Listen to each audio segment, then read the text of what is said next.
Kıbrıs'ın Sesi TV 2020 ekranlarından merhaba sevgili izleyenler. Gündem Özel programında Diyalog Medya Grubu Genel Yayın Yönetmeni Reşat Akar'la birlikte sizlerleyiz. Evet, sırasıyla hemen bugün ele alacağımız konuları sizlerle paylaşalım. İlk olarak hükümet ortağı iki küçük partide kurultay tartışmaları alevlendi. Yeniden Doğuş Partisi'nin ertelenen kurultayının yasal olup olmadığı tartışmasına Halkın Partisi Genel Başkanı Kudret Özersay da katıldı. Özersay, YDP'nin siyasi partiler yasasına göre seçime katılamayacağını iddia etti. Bu arada YDP'den kopan Bertan Zaroğlu'nun yeniden partiye dönüşüyle ilgili tartışmalar partinin iki milletvekili arasında farklı tepkilere yol açtı. Yeniden Doğuş Partisi milletvekili ve genel başkan adayı Profesör Talip Atalay'ın bir konuşmasını yanıtlayan Parti Genel Başkanı Erhan Arıklı sert ifadeler kullandı. Hükümetin diğer ortağı Demokrat Parti'nin de kurultay öncesinde 3 milletvekili arasında farklı görüşler yayılmaya başladı. Detaylarını vereceğiz. Cumhuriyetçi Türk Partisi Genel Başkanı Tufan Erhürman da 2024 yılında erken seçimin kaçınılmaz olduğunu açıkladı. Neden erken seçim istiyor Erhürman? Konuyla ilgili görüşlerini canlı yayında Gündem Özel programında açıklayacak. Bu arada vatandaşın erken seçimle ilgili görüşlerini de yansıtacağız. Bir diğer konumuz Kuzey Kıbrıs'ta sahte diploma soruşturmaları devam ederken Diyalog Medya'nın üniversitelerdeki öğretim görevlileriyle ilgili araştırmasında ilginç sonuçlar ortaya çıktı. Buna göre toplam 22 üniversitede 1115 profesör olmak üzere 6000'den fazla öğretim görevlisi bulunuyor. Konuyla ilgili haberimizin detaylarını da yine sizlerle paylaşacağız. Güzelyurt Sağlık ve Toplum Bilimleri Üniversitesi'nde yürütülen sahte diploma ve sahtekarlıkla para temini soruşturması kapsamında da bugün bir akaryakıt bayisi tutuklandı. Yine detaylarını sizlerle paylaşacağız. Son olarak Lefkoşa'da dün gerçekleştirilen bir operasyonda 1 kilo uyuşturucu ele geçiren polis 3 Nijerya uyrukluyu tutuklayıp mahkemeye çıkardı. Tutuklananlardan bir tanesinin yine uyuşturucu suçundan 2 yıldan beri aranmakta olduğu öğrenildi. Yine ayrıntıları var, onları da aktaracağız. Evet, buyurun Reşat Bey. Evet, herkese hayırlı günler, hayırlı cumalar diyerek başlayalım. Tabii ülkemizde bir yığın sorun yaşarken bir taraftan da siyasi partilerin kurultay dönemleri geldi. Özellikle iktidara mensup 3 tane siyasi partinin bu yıl içinde kurultaylarının olduğunu daha önce konuşmuştuk. Tabii öncelikle sıra Mart ayında yapılması beklenen Yeniden Doğuş Partisi'nin kurultayıydı. 2 milletvekili var bu partinin. 2 milletvekili de genel başkanlık için aday. Şu anda aynı zamanda Bayındırlık ve Ulaştırma Bakanı olan Erhan Arıklı, partinin genel başkanı, yeniden başkanlığa aday olurken partinin bir diğer milletvekili olan Profesör Talip Atalay da genel başkanlık yarışında olacağını duyurdu. Ve dolayısıyla her iki aday da yoğun bir şekilde çalışıyor. Ama bu arada Yeniden Doğuş Partisi'nin kurultayı 3 yıllık, yani siyasi partiler yasasına göre 3 yıllık kurultayı, 3 yıl içinde gerçekleşmesi gereken kurultayının süresi aşılmış oluyor. 28 Nisan'da yapılması bekleniyor kurultayın. 14 Nisan günü yapılmamıştı kurultay, yeterli katılım olmadığı için, çoğunluk olmadığı için. Dolayısıyla 28'ine ertelendi. Fakat Halkın Partisi Genel Başkanı Kudret Özersay, siyasi partiler yasası 12'ye bölü 5 maddesini açıklayarak bu süre içerisinde kurultayın yapılmaması halinde bu partinin seçimlere katılamayacağını iddia etti. Böyle bir açıklaması vardı 2 gün önce Özersay'ın ve sıraladı hep bütün maddelerini ve dedi ki bu kurultay yasal olmayacak ve seçimlere katılmaması gerekecek. Fakat diyor, hepsi uzun olduğu için okuma mümkün değil ama özetini okudum. Fakat diyor sonucunda bizim memlekette diyor yasa dışı durumlara bir gecede kılıf uydurulması hiç de zor değildir diyor. Mesela bazı partilerin belediye seçimlerine katılmayacakları, bazı yerlerde yasağa aykırı davrandıkları için aday çıkarmayacakları ortaya çıkınca bir gecede diyor 24 saatte Yüce Meclis olağanüstü toplanmış, meclisteki partilerin oy birliğiyle yasa değiştirilmiş ve seçime katılabilmeleri mümkün kılınmıştı. Değil mi diyor. Doğrudur, öyle oldu. Özetle YDP'nin gelecek hafta yapılacak kurultay siyasi partiler yasasındaki 3 yıllık süre aşıldığı için yasaya aykırı olarak yapılmış olacak. Yani yasal olmayacak. Yasaya göre bu durumda bir ceza bir yaptırım söz konusudur. Bu maddeyi ihlal eden siyasi partiler seçime katılamazlar. Bizden uyarması diyor. Ama dediği gibi diğer taraftan da mesela Bertan Zaraoğlu'yla o da YDP'den ayrıldığı zaman bir eski milletvekili partinin o da bir parti kurmuştu. Şimdi o partinin YDP ile işbirliğine giriştiği açıklandı. Birlikte fotoğraflar çekildi falan kurultay öncesinde. Şimdi bu ne getirecek ne götürecek? Yani partiler küçük de olsa hesaplar büyüktür. Çünkü bir seçimdir bu, herkes kazanmak ister. Talip Atalay Bey bu durumda ne yapacak? Şimdi bir televizyon programına katılmış Talip Atalay Bey ve orada bazı sözler söylemiş. Erhan Arıklı da ona bugün cevaben sosyal medya hesabından bir şeyler gönderdi. Dedi ki bak Talip Hoca diyor. Çıktığın televizyon programlarında Bertan Zaraoğlu ve arkadaşlarının YDP'ye geri dönmelerinden memnun olduğunu söylüyor ve ardından niye şimdi diye imalı soruyorsun diyor.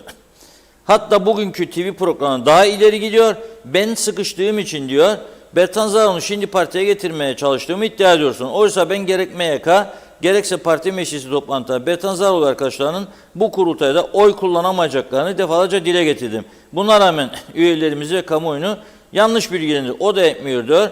Bertan Zaraoğlu'nun evine adam gönderiyor ve saatlerce yalvararak destek istiyorsun. İkna olmayınca 20 Nisan'da yapacağımız tüzük kurultayını mahkemeye taşımakla tehdit ettiriyorsun diyor. Bak Talip Hoca diyor bir daha. Madem öyle kafan rahat olsun diye yarın tüzük kurultayını 28 Nisan'daki kurultayımızdan sonra erteleyeceğiz. Böylece sizin bu parti içerisinde karışıklık yaratmanıza, kafa karıştırmanıza, uğrayacağınız mağlubiyete, kılıf hazırlamanıza izin vermeyeceğiz diyor. Sana demiştim, sen ve yanındaki birçok kişi bu partide yokken Bertan ve arkadaşları bu partideydi diyor. Lütfen işine bak kardeşim diyor. Gördünüz mü? Yani şimdi parti kurultayı var diye parti kurultayında iç çekişmeler ülke sorunlarının önüne geçiyor. Bu bütün partiler için geçerlidir. Kurultaylar biter. Bu defa genel seçim. Genel seçim biter. Cumhurbaşkanı biter. Belediye seçimi. O biter. Ara seçim. O biter. Hükümetler kurulur, bozulur falan filan. Neyse. Göreceğiz. Kuzey Kıbrıs'ın maalesef siyaseti bu. Parlamenter sistem istiyoruz ha. Demokrasi falan diyoruz. Bu işte. Uyum sağlayacak herkes. Diğer tarafa bakıyoruz. Demokrat Parti'ye. 2 hafta kadar önce partinin genel sekreteri ve milletvekili, Girne milletvekili Serhat Akpınar ne yapmıştı? Olağanüstü toplantıya çağırdı parti meclisini hükümetten çekilmek amacıyla. Sonra döndü dedi ki bu çağrımızı geri alıyoruz. Neden? Atamalarla ilgili şikayeti vardı. Sonra ne oldu? Hasan Tosunoğlu bu kez öteki milletvekili bir paylaşım yaptı dün. Sözün bittiği yer diyor. Koalisyon protokolüne göre Demokrat Parti'nin sorumluluğunda olan kooperatif şirketler mukayyetliği ve kooperatifler bugün Ulusal Birlik Partisi'ne terk edildi. Üstelik parti meclisimizin oy birliğiyle almış olduğu karar hiçe sayılarak hem de DP Genel Başkanı sıfatı taşıyan kişi eliyle yazık diyor Demokrat Parti'ye ve Demokrat Partililere. Onlar da anlaşacak. Yani Hasan Tosunoğlu da bir müteahhittir aynı zamanda. Aile şirketleri falan var. Girne Antik Liman'ın ihalesi ona kalmıştı. Yani gene anlaşılır. Bir başka formül bulurlar. Demokrasilerde çare tükenmez, unutmayalım. Serhat Akpınar da ona cevap veriyor. gün içinde her zaman bilinen kişiler tarafından başlatılan farklı sosyal medya hesapları ile dezenformasyon içeren yaklaşımlar, paylaşımlar gerçeği yansıtmamaktadır. Hükümet program ve protokolünde var olan esaslar kapsamında Demokrat Parti Başbakan Yardımcısı, Turizm, Kültür, Gençlik ve Çevre Bakanlığı'na bağlı tüm kurum ve kuruluşların yönetiminde gerekli olan kararları ve atamaları asaleten yapmaktadır. Son, kooperatif şirketler mukayyetliği ataması konusunda atama kararında konunun hassasiyeti sebebiyle geçici bir sorun yaşanmış olduğunu kamuoyumuz bilmektedir. Genel başkanlar düzeyinde gerçekleşen istişarede sorunun iç inisiyatife çözülmesi sağlanmıştır. Başbakan Yardımcısı, Turizm, Kültür, Gençlik ve Çevre Bakanı Genel Başkanımız Sayın Fikri Ataoğlu, atama veya görevlendirme yapmaya bağlı bulunduğu yasağı tahtında etkilidir. Genel Başkan yetkisini kullanma aşamasında parti genel sekreteri olan şahsımla istişare ederek sürecin yasalarımı çerçevesinde ilerletilmesine ve ilgili atamanın yapılmasını gerçekleştirmiştir. Demokrat Parti halkımız için sorumluluk üstlendiği herhangi bir kurum veya daireyi koalisyonun herhangi bir siyasi temsiliyetine teslim etmemiştir. Yanlış ya doğruluğu bulunmayan veya kasıtlı olarak gelmeye çalışan bilgi paylaşımlarına halkımız itibar etmemelidir. Aynı partinin milletvekilleri, şimdi 300 tane milletvekili olan bir parti olsa, Türkiye'deki bir büyük partiyi düşünün. 300-400 AK Parti, Cumhuriyet Halk Partisi. Anlarım da 3 milletvekili olan partide milletvekilleri, genel başkan, 3 milletvekili Facebook üzerinden parti hesaplaşması yapıyorlar veya makam tartışması. O mu aldı, bu mu aldı orayı, bu mu aldı, bu mu aldı? Ben size özetle söyleyeyim. Tümü batmıştır bu memleketin ya. Tümü batmıştır. Yalandır diyorlarsa gelsinler buraya konuşalım. Tümü batmıştır. Bütün kuruluşlar batmıştır ya. Toprak ürünleri batmıştır. Borçları duruyor. Kıbrıs Türk Hava Yolları batmıştır. Borçları Kooperatif Merkez Bankası'na duruyor. Milyar euroyu geçmiş vaziyettedir. Kıbrıs Türk Hava Yolları toprak ürünleri borçları Kooperatif Merkez Bankası'na milyar euronun üzerindedir. Faizleri bile ödenemiyor doğru dürüst. Birbirimizi kandırmayalım. Kooperatif şirketler bilmem ne. Köy kooperatiflerin çoğu hırsızlık, sahtekarlıktan batmış, iflas etmiştir. Hangisi yargılandı bugüne kadar? Söyleyin bana. Bir tanesi yargılandı mı? Bir tanesi yargılandı mı? Olmadı. Açık ve net söylüyorum. Yani ama bakınız gene hala aynı şey devam ediyor. Eğer bu partilerde bakın eğer bu partiler atamamış olsaydı bu devletin kurumlarının başına gelenleri ve bakanları ve bakmayanları hiç bunlar olmayacaktı. Kardeşim sen giriyorsun buraya milletvekili olarak ve milletvekili olarak görevine devam edeceksin. Ne bakan olacaksın ne bakmayan. Meclis. Bak nasıl Güney Kıbrıs'ta temsilciler meclisi üyeleri sorun gördükleri her konuda ilgili komisyonlar çağırıyor yetkilileri, bilgi alıyor, ona göre tartışma yapıyor, ona göre düzenlemeye gidiyor. Elektrik konusunda böyle, su konusunda böyle, limanlar konusunda böyle, ödenekler konusunda böyle. Bizde milletvekilleri bakan olduğu için bu şekilde. Bakan olan da parti içerisinde öteki yandaşlarına bir grup, bir takım görevler dağıtarak sandalyesini korumuş oluyor bir süre için. Sonra o sandalyeden rahatsız olan ve bir şey alamayanlar bu defa muhalefet aşamasına geçiyor parti içinde. Sonra onu susturmak için ya ona daha fazla bir şeyler sunuyorlar önüne ya da kavga büyüyor. Ama kavga genellikle dikkat ediniz başlıyor. Birkaç gün içerisinde hatta bazen birkaç saat içerisinde sönüyor kavgalar. Maalesef böyledir. O yüzden göreceğiz neler olacağını. Ama bu arada Cumhuriyetçi Türk Partisi Genel Başkanı Tufan Erhürman bir erken seçim tartışması başlattı. Erken seçim 2024'te olmalıdır dedi. Buna inanıyor. Şimdi arkadaşlarımız arıyor kendisini. Canlı telefon bağlantısı kuracağız Tufan Bey'le. Bu arada vatandaşlarla yapılan röportajlarımız da var. Tufan Erhürman'ın ardından vatandaşlar ne düşünüyor acaba erken seçimle ilgili? Onun görüşlerini de yansıtacağız. Bakalım olacak mı? Niçin olması isteniyor bu erken seçimin? Neden Tufan Eroğlu ısrar ediyor? Bu konuda yapılmış bir kamuoyu araştırması var mıdır? Yani ne değiştirecek? Tek başına mesela CTP iktidara gelebilecek mi? Veya yeniden başka 3 partili, 4 partili koalisyonlar mı olacak? Bunları kendisiyle konuşacağız. Hazır mı? Arıyor arkadaşlarımız.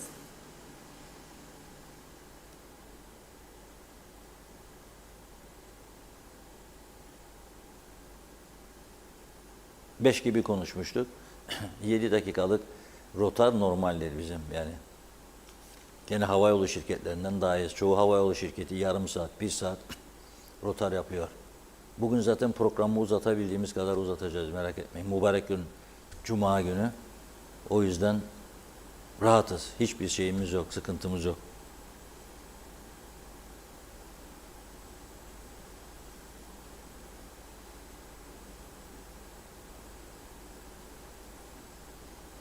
Meşgul mü çıkıyor Tufan Hoca?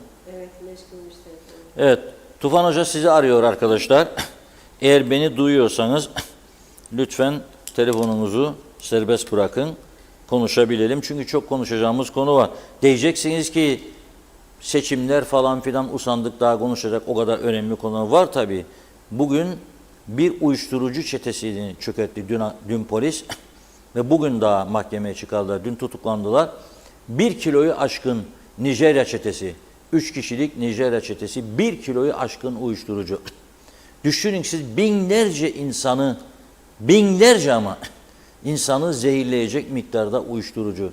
Ve bunların bir tanesi meğer 2 yıldır başka bir uyuşturucu davasından aranıyormuş. Nereye saklanıyorlar? Hangi mağaranın içine giriyorlar bilemiyorum. Mağaraya girebilirler, alışkınlar. Sorun olmaz yani. Bu konuları konuşacağız. Üniversiteleri konuşacağız. Çok önemli araştırma sonuçlarımız vardır. Az sonra bunları da değerlendireceğiz. Hazır mı? Hazır. Telefon bağlantımız Tufan Bey hattımızda. Merhaba, hoş geldiniz yayınımıza. Merhaba, iyi yayınlar dilerim. Selamlar hocam, nasılsınız? Merhaba Reşat abi, sağ olun. Nasılsınız? Sağ olun, yoğun bir haftadasınız. Paneller, konferanslar, sempozyumlar, resepsiyonlar. 23 Nisan kapıların açılması, 24 Nisan anlam planı referandumunun da 20. yılı olması vesilesiyle konuyu canlandırmak açısından iyi olduğunu düşünüyorum. Ben de biz evet dedik, onlar hayır dedi. Bu bari gündemden düşmesin, hatırlansın ki Kıbrıslı Türkler barış ve çözümden yana oy kullandı. Önemli isimleri de getirdiniz. Ioannis Kasoulides, Dışişleri Eski Bakanı. Andros Kiprianou katılacak galiba. Evet. O da AKEL'in eski lideri. Önemli işleriniz var. Şimdi bu seçim konusunu konuşalım diyorum. 2024'te niye ısrarlısınız siz genel seçim olmasında? Ünal Bey de diyor 2027'ye kadar hükümet görevde 27 olacak diyor. Evet. Siz niye ısrar ediyorsunuz 24 için? Ama Reşat abi, yani sadece sokağa çıkıldığında gerek sağlıkla ilgili, gerek eğitimle ilgili, gerek ekonomiyle ilgili, gerek o ortada olmayan nüfus sayısı, nüfus politikasıyla ilgili insanlarla konuştuğunuz zaman, hatta trafikle ilgili, iskelede yaşanan yoğun yapılaşma ve yoğun yabancılaşmayla ilgili, orada hiçbir şeyin artık yetmemesiyle, kamu okullarında ana dili Türkçe olmayan çocukların sayısının, ana dili Türkçe olan çocukların sayısının geçmesiyle, İşte ne bileyim kanalizasyonun bile artık yetersiz hale gelmesiyle ilgili şikayetleri dinlediğimizde, yani gerçekten geçen her günün bu toplumun sadece bugününden değil geleceğinden de çalındığını çok net olarak görebiliyorsunuz ve insanların da bu şikayetleri çok yoğun bir biçimde dile getirdiğini de duyuyorsunuz. Tabii bu kendine hükümet diyen yapının zaten ortaya çıkışında, başlangıcında meşruiyetinin nasıl tartışıldığını hatırlıyorsunuz ama onun üstünden de çok fazla şey geçti. Ve gerçekten de yani işte şunun müjdesi, bunun müjdesi dedikleri şeylerin de hiçbirinin gerçekleşmediğini ve her gün pek çok şeyin daha da geriye gittiğini hem biz görüyoruz hem sokağa çıktığımız zaman halkımızın şikayetlerinden herkesin bundan artık ciddi şekilde bıkıp usandığını da tespit ediyoruz. Dolayısıyla 2024 sihirli bir rakam olduğundan değil, ne kadar erken o kadar iyi bu zihniyetten kurtulmak açısından diye değerlendirdiğimiz için bu yıldan daha tezi yok. Bu yılın içinde bu işin bitmesi gerekir diyoruz. Yaptırdığınız bir kamuoyu araştırması var mı? Herhangi bir kamuoyu araştırması, yani seçime girirseniz. Çünkü seçim istiyorsunuz da sonuçları da tabii ki önemlidir. İstediğiniz de bu oldu, bu oldu denmemesi açısından. Evet. Yani bizim yaptırdığımız çalışmalarda da başka yerler tarafından yapılan ve bize ulaşan çalışmalarda da Cumhuriyetçi Türk Partisi'nin birinci parti olduğunu görüyoruz. Ama açık söyleyeyim, yani derdimiz Cumhuriyetçi Türk Partisi'nin kaçıncı sırada olduğu meselesi değil. Yani Kıbrıs Türk halkı bu kadar zor durumda kendini hissediyorsa, bu kadar açmazla karşı karşıya olduğunu düşünüyorsa, bu kadar şikayetçiyse elbette ana muhalefet partisi olarak bizim görevimiz bir an önce halkın iradesinin yenilenmesini ve sandığa yansımasını talep etmektir. Dolayısıyla bu bir fırsatçı yaklaşım değil. Anketlere bakıldığı zaman CHP'nin birinci sırada olduğunu görüyoruz dediğim gibi, ama yani derdimiz işte biz birinci sıradayız, hadi biz birinci sıradayken seçim yapılsın falan meselesi değil. Ve tabii söylediğimiz şey de şu, yani herkes şikayet ediyor. Hiç kimse var olan durumdan memnun değil. Hiç kimse bir şeylerin, bu şimdi söyleyeceğim daha önemli, hiç kimse bir şeylerin her gün daha iyiye gittiğini falan düşünmüyor. Hatta tam tersine herkesin yorumu her gün bir şeylerin daha da kötüye gittiği yönünde. Dolayısıyla böyle bir şikayet varsa ve toplumda bunu değiştirmenin yolunun ne olduğu da belli.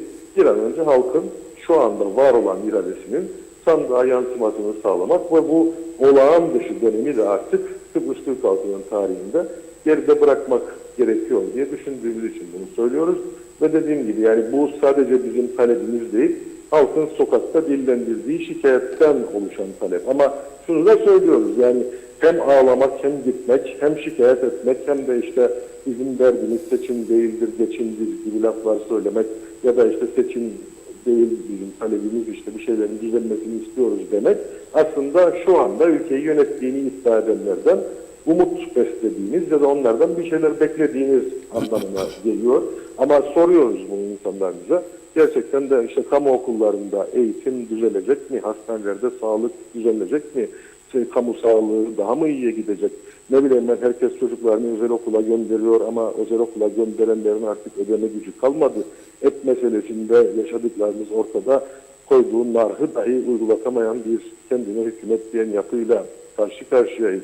Nüfus politikası, nüfus diyor herkes ama kılını bile kıpırdatmayan bir yapı var karşımızda. İşte nüfusu bilmeden sosyal, ekonomik, kültürel kalkınma planı yapacağını söyleyen, onun için tarih veren, o tarih geçmiş olmasına rağmen hala nüfusu dahi bilmeyen, bırakın plan bir tarafa, hala nüfusu tespit etmek açısından bile kılını kıpırdatmayan bir yapıyla karşı karşıyayız. Bütün bunlara eklenen işte yani memlekette suç oranları her gün daha da yükseliyor, kayıt dışılık her gün daha da artıyor, sınırlar delik deşik. Yani hepsini yan yana koyduğunuzda Reşat abi ve bütün bunları insanlardan dinlediğinizde bunun karşılığı bu memlekette bir an önce değişime gitmektir. Hem şikayet edip hem de değişime gerek yoktur, seçime gerek yoktur diyenler varsa elbette onlara da saygı duyarım, ama bu şikayetlerin karşılığı ne olacak? Sonuçta bu memleket her gün biraz daha geriye gidiyorsa, her gün biraz daha yaşanmaz hale getiriliyorsa, adeta böyle dile isteye yaşanmaz hale getiriliyorsa ve maalesef artık hepimiz 11-12 yaşında çocuklarımızdan ben geleceğini bu ülkede görmüyorum lafını daha da yoğun bir şekilde duymaya başlamışsak elbette bu gidişe bir dur demek gerekir. Bu gidişe dur diyecek olan da halkın iradesi. Tabii şimdi bir yerde risk alıyorsunuz. Yani çünkü bir insan seçimi önünde 3 yıl varken, garantisi varken seçimi erken aldığında hem kendi tabanına karşı hem ülke geneline karşı bir ciddi sorumluluk almış oluyor. Böyle bir kapsamlı kamuoyu araştırması yapmayı düşünür müsünüz? Mesela halk istiyor mu erken seçim, yararlı buluyor mu, bulmuyor mu? Bir bu yönde. Bir de olası bir seçimde partinizin durumu ne olur? Bir de tabii gelen sene Cumhurbaşkanı var değil mi? Evet. Cumhurbaşkanlığı için aday belirleyeceksiniz herhalde. Bu yıl içerisinde mi belirlersiniz? Bilmiyorum onunla tabii. Daha Cumhurbaşkanlığı meselesi başkalarının zannettiği gibi bizim çok fazla gündemimize gelmiş değil Reşat abi. Çünkü memleketin genel durumu şu anda bizim 2025'in Ekim'inde söz konusu olan Cumhurbaşkanlığı seçimine yönelik bir strateji belirlememizin önünde engel. Yani bu kadar şikayet varken herkes gerçekten yani böyle canı burnunda derler ya kısacası, herkes canı burnunda yaşarken bizim oturup da bir seçime yönelik stratejiyle bugünleri düzenlemeye kalkmamız çok da mümkün değil, doğru değil. Çünkü bu memleketin gailesini çeken insanlar her dakika insanların şikayetlerini duydukları zaman öyle uzun vadeli bilmem ne zamanki seçime yönelik strateji üzerinde konuşmuyorlar. İnsanlar erken seçim istiyor mu meselesini aslında soruyu nasıl sorduğunuzla ilgili bir mesele olarak ele almak lazım. Yani insanlar bu kadar şikayet ediyorsa bir kere onu soralım insanlara, eğer anket yapılacaksa insanlara soralım. Memnun musunuz gidişattan? Soru bir. İkincisi, gidişattan memnun değilseniz bunun daha iyiye gideceğini veya her gün biraz daha düzeltildiğini falan düşünüyor musunuz? Bu soruyu da sorun. Bu iki soruya hayır diyorsa insanlar, ki bize öyle diyorlar, yani hem gidişattan memnun değiller hem de bunun düzeleceğine dair ya da her gün daha iyiye gittiğine dair bir izlenime de sahip değiller. Peki ne olacak? Yani bu insanlar böyle çaresiz bir şekilde hem ağlayacaklar, hem gidecekler, hem şikayet edecekler ama hem de bir şey değişmeyecek. Böyle bir şey değil herhalde demokrasi dediğimiz şey. Dediğim gibi zaten ortada Türk halkının iradesiyle oluşmuş bir yapı var mı sorusunun cevabı baştan beri hayırdır. Bu sadece CTP'ye oy veren insanlar açısından böyle değil. Yani siz de sokaktasınız, görüyorsunuz. Demokrat Parti'ye, Yeniden Doğuş Partisi'ne, Ulusal Birlik Partisi'ne oy vermiş insanlarda da aynı haleti ruhiyeyi tespit ediyorsunuz.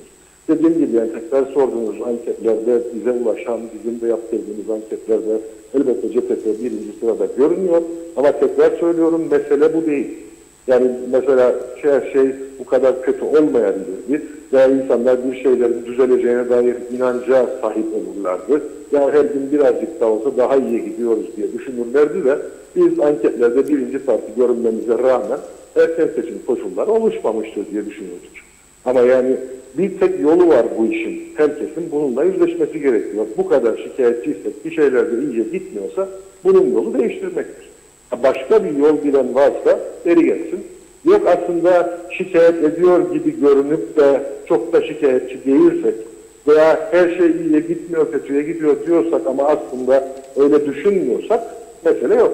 Zaten bu Cumhuriyetçi Türk Partisi'nin tek başına yapabileceği bir iş değil. Bir toplumsal muhalefetin yürütmesi gerekiyor eğer gerçekten erken seçim olacaksa. Yoksa Cumhuriyetçi Türk Partisi talep etti diye memleket erken seçime gider. İşte Cumhuriyetçi Türk Partisi ankette kendini birinci gördü. O nedenle hadi şimdi erken seçim yapalım da ben de birinci çıkayım dedi. Böyle olmadığını bu işlerin biliyoruz. Dolayısıyla dediğim gibi iki unsurdur benim açımdan önemli olan. Herkes gerçekten şikayetçi ve herkes gerçekten gözünü göç yollarına dikmiş durumda. Ve daha da önemlisi şikayetçi olduğu durumun iyiye doğru gelişine dair tek bir işaret kimse görmüyor. Tam tersine geçen her günün bizi daha da kötü bir noktaya taşıdığını düşünüyor. Dolayısıyla bizim kaybedecek zamanımız yok. Ne kadar erken o kadar iyi. Siz kendiniz ne düşünüyorsunuz? Mesela Tufan Erhürman olarak bir erken seçim olursa partinizin tek başına iktidara gelme şansı görüyor musunuz? Yani bizim hedefimiz o. Bu hedefle çalışıyoruz zaten. Her durumda şu anda dediğim gibi birinci parti olduğumuzu görüyoruz. Bu hedef ulaşılabilir bir hedef değil. Bizim burada yaptığımız değerlendirmelerde onun ulaşılabilir bir hedef olduğunu görüyoruz ama elbette takdir sandıklar kurulduktan sonra halkındır. Önemli olan o sandığı halkın önüne götürmektir ki sokakta dillendirilen şikayetin sandığa nasıl yansıyacağını, yani iradenin ne yönde olduğunu görmek.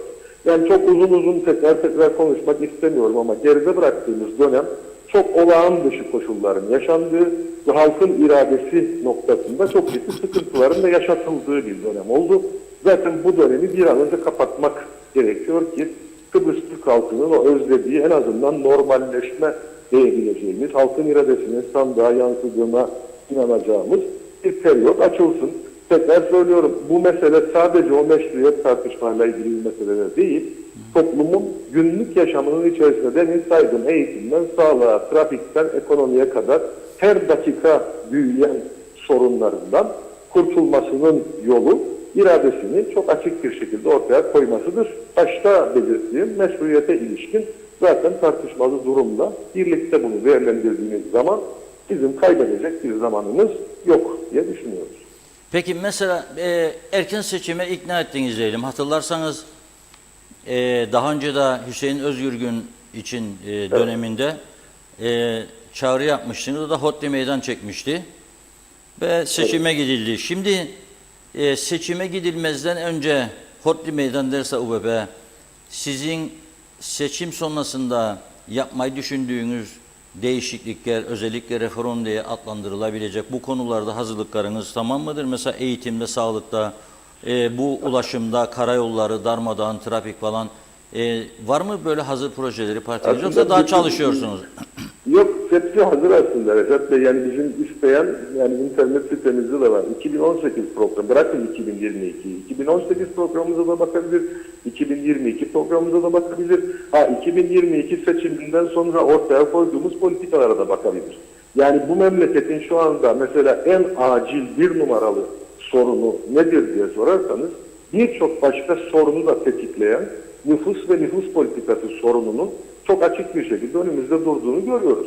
Yani nüfus ve nüfus politikasından kastımız da şu, yani siz kaç tane okula ihtiyaç duyduğunuzu nüfus politikasını açıkça ortaya koymadan belirleyemezsiniz. Kaç hastaneye, kaç yataklı hastaneye ihtiyaç duyduğunuzu, trafikte neyi nasıl düzenleyeceğinizi, ne bileyim ben kanalizasyon yatırımlarını ne kadar yapıp ne kadar yapmamak zorunda olduğunuzu, cezaevinin bile yetmediği, bakın yeni cezaevi yapılıp da cezaevinin bile yetmediği bir ülkede yaşıyoruz. Her gün sizin gazetenizde de başka gazetelerin sayfalarında da aklımıza hayalimize gelmeyecek bir takım suçlarla karşı karşıya kalıyoruz. Bir zamanlar en güvenli memleket diye değerlendirdiğimiz memleketimizde can ve mal güvenliği konusunda herhalde bu kadar soru işaretleriyle yaşadığımız başka bir dönem yok. Dolayısıyla nüfus politikasını çok uzun süredir CHP dillendiriyor. Sadece bugünkü nüfusun kaç olduğunu öğrenmekten bahsetmiyorum. Önümüzdeki dönemde ne kadar nüfus alacağımızın şimdiden politikayla düzenlenmesinden bahsediyorum. 5 yıllık ekonomik, sosyal, kültürel kalkınma planını CHP 3 senedir dillendiriyor. Yabancılara mülk satışı konusunda düzenleme getirilmezse içeride de dışarıda da başımıza çok büyük iş açılacağını CHP 3 senedir, 4 senedir dillendiriyor. Kamu okullarında 3 yıl içinde tam gün eğitime geçmekten başka çaremiz olmadığını CHP 3 senedir, 4 senedir dillendiriyor. Sağlıkla ilgili politikalar, ekonomiyle ilgili stabil para birimine endeksli muhasebe sistemini CHP 3 senedir dile getiriyor. Yani bütün bunlar zaten kamuoyuyla paylaşılmış projelerdir ve seçimlerde de aslında halkın takdirini de almış olan projelerdir. Ha ne oldu? Seçim bitti, 2022 seçimi. Rakibimiz %40 oy aldı, biz %32 oy aldık. Döndük rakibimizi kutladık, dedik ki halkımızın iradesi sizin hükümete gelmeniz yönündeyiz. Ama ne oldu? O seçimde partinin lideri olan kişi bu ülkede başbakan da olamadı. Bütün bunlar aslında dediğim gibi sadece CHP'ye oy veren seçmende değil, o dönemde CHP'ye oy vermeyen, şu anda hükümette olan partilere oy veren diğer seçmende de çok ciddi sıkıntı yaratan şeylerdi demokrasi açısından. Ama demokrasi açısından var olan sıkıntı sadece demokrasiyle sınırlı kalmadı. Ekonomiden sağlığa, can güvenliğine, mal güvenliğine, memlekette taşınmaz mal edinimine kadar pek çok alana sıçradı.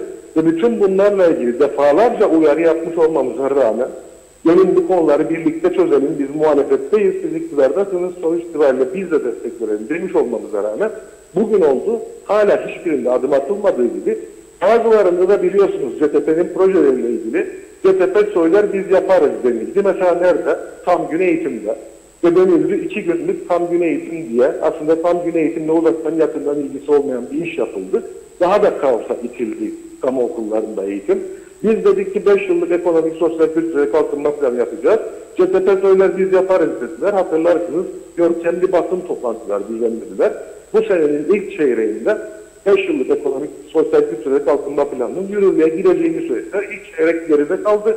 Tekrar ediyorum, bırakın planı bir tarafa, onun yürürlüğe girmesini, hazırlanmasını, onun temeli olan, temel taşı olan nüfusa dair bilgiye dahi hala ulaşılabilmiş değil, nüfus politikasına dair kıl kıpırdatılmış değil. Bütün bunlar hepsini bir araya getirdiğiniz zaman CHP'nin politikaları hazır mı? Tekrar söylüyorum. Bunlar defalarca paylaşılmış kamuoyuyla. Ve belgeli olarak da yani kitapçık şeklinde de zaten ortada duruyorlar. Dolayısıyla biz neyi vaat ettiğimizi, neyi yapmak istediğimizi, bu ülkenin nasıl kendi ayakları üzerinde durmaya doğru ilerleyebileceğini ve bu ülkede eğitimin, sağlığın, trafiğin nasıl düzenlenebileceğini zaten hem yazdık hem anlatıyoruz. Ama tekrar söylüyorum, bütün hikaye bu halkın, bu şikayetçi olan halkın bu her gün bu işler daha kötüye gidiyor. Artık bu memlekette yaşamak istemiyoruz diyen halkın bunu değiştirme iradesinin, niyetinin olup olmadığı. Bizim sokakta gördüğümüz değiştirme iradesinin olduğudur. Ama Yönünde. yok değildir deniliyorsa da buna sadece saygı duyabiliriz. Başka diyeceğimiz bir şey olmaz. Evet, çok teşekkür ediyoruz Tufan Evet, teşekkür Erhürman. ederim Reşat abi. Kolay İyi yayınlar gelsin, dilerim. başarılar Sağ olun, diliyoruz. hepinize. Sağ olun, iyi günler. Evet, ÇTP Genel Başkanı Sayın Tufan Erhürman görüşlerini açıkladı. Erken seçim halkta böyle bir beklenti var dedi. Tabii bizim arkadaşlar da işte bir süpermarketin önünde geçen her vatandaşa hangi partiyi tuttuğu veya tutmadığını bilmeden sordu. Biraz sonra onları birlikte izleyeceğiz. Önce bir mesajlara başlayalım, sonra devam ederiz. Teşekkür ederim. Hızlıca başlayalım. Şerife Turgay, Derya, Erol Topçu, Osman Önem, Fikret Gönlübol, Menteş Çağla, Mehmet İnancı, Rahmi Beyoğlu iyi yayınlar diliyor. Erdal Yarkın, Osman Rakibet'te. Mehmet Uluçaylı, partiler erken seçim istiyorlar da halka sordular mı? Seçime gidip oy vermek istiyorlar mı? Soner Sabriler, Kıbrıs'ı girdaba çeken bu düzene ne zaman bitecek? Erken seçime geciktiler bile. Hayırlı yayınlar dilemiş. Ali Cevat, Reşat abi bu çatlak sesleri, görüntüleri sizin gördüğünüz gibi baştakiler görmüyorlar mı demiş. Sayar Aker, bu güzel günde güzel haberler hiç eksik olmasın. Siyaset bizi aç bıraktı, yetim bırakmasın demiş. Celal Harun, Mustafa Aşık'ın mesajını aktarıyor. Evet, demiş ki kimsenin birbirinin halinden anlamadığı, kimsenin diğerine yardım etmek istemediği, herkesin kendi çıkarları üstüne inşa ettiği bir çağdan geçiyoruz. Oysa bir gülümseme, bir iyilik, biraz anlayış, biraz empati, birbirine karşılıksız destek çıkmak hayatı güzelleştirmeye yeter bence. Fazilet Bıldırcın, Profesör Talip Atalay, ilahiyatçı din adamının siyaset yapması Kıbrıs Türk toplumunda kabul edilemez. Ayrıca YDP AK Parti'nin arka bahçesi demiş, kimse kusura bakmasın. Mehmet Uluçaylı, büyük partiler kilit ellerinde ama anahtar da küçük partilerin elinde. O nedenle bizde icraat değil, koltuk önemli. Nazime Nalbant, Londra'dan herkese selamlar. Ülkemi ne durumlara getirdiler diyor. Çok vahim. Bunun altından nasıl kurtulacaklar? Siyasetçilerin hiç umurlarında değil. Ne çekerse vatandaşı oluyor. Hiç kimse bu olaylardan memnun değil. Çok şeylerin üstü eğer kapatılırsa sonu ne olacak demiş. İyi ki Diyalog TV'miz, Reşat Bey'imiz var. Alper Ali Güllü, kolay gelsin, her zaman doğru haber, doğru kanal. Arif Mustafa Cüce, gündem dışı ama seçim değil geçim bizim derdimiz. 3 ay oldu sigortalar dairesine, günüm doldu, emeklilik için müracaat ettim. Hala daha işlem bekliyor deniyor. Eğer kontürde yazda bile bir ay daha beklermiş. Reşat abi, bir işlem için kaç ay bekleyeceğiz? Mehmet Uluçaylı, ülke sorunlarına hiçbir çözüm yapamayan iktidar partileri kurultay yapsa ne değişecek? Konuları aynı şekilde devam edecek. Sayar Aker TV 2020 Halkın Medya Okulu oldu. İyi ki varsınız demiş, aydınlanıyoruz. Betim Maraşeli, hoş vakitler, iyi yayınlar. Esma Nazmiye, el birliğiyle batırdılar diyor. Halk, çocuklar, aileler perişan demiş. Musa Nurçin, bu YDP ve DP, UBP ile horon tepiyorlar. UBP nereye kadar sabredecek? Tema Yavaş, Londra'dan selamlar dedi. Serdar Cesurer, Mehmet Şenler yayınlar diliyor. Hüseyin Gürel Kofalı, ülkemizin durumu çok vahim. Dostlara Londra'dan selam olsun. Ali Cevat, Reşat abi hangisi gelip oturur karşınıza, tartışmaya yüzleri var. Yok, gelemezler diyor. Boydan kaybederler, et olayı yavaş yavaş bulutlar gibi kaybolup unutuluyor dediğin çıktı Reşat abi. Ergin Yeşilciova, erken seçim olsa ne değişecek demiş o da. Cüce Nihat, erken seçim şart oldu dediğiniz gibi tüm kurumlar batmış çökmüştür. Bir emeklilik işlemi kaç ay sürer? Varol kardeş, erken seçim olamaz çünkü hatırlayın en son Tayyip Erdoğan geldiğinde özellikle istikrarlı hükümet görmek istediğini söyledi. Sürekli seçim oluyor diye. Hükümet asla bu işe yanaşmayacak diyor. Celal Harun, zor şeydir insan olabilmek. Dürüstlük, doğruluk ister, iyilik, güzellik, içten güven, merhamet, vicdan ister. Alçak gönüllülük, tevazu, hoşgörü, saygı ister de ister. Kendini bilmek ister, haddini bilmek ister demiş. Hilmi Budalı, memlekette o kadar çok sığır var ki hala daha etin fiyatı düşmez yazdı. Yakup Romi, trafik kazalarıyla yaşananlar belli ki kimseye ders olmamış. Giden canlar sadece o gün için ah ah diyor. Sonra her şey unutuluyor. Cezaların artırılması yanı sıra radar cihazlarını daha sık koymak en azından sürati azaltır, biraz olsun trafiğe disiplin getirir fikrindeyim.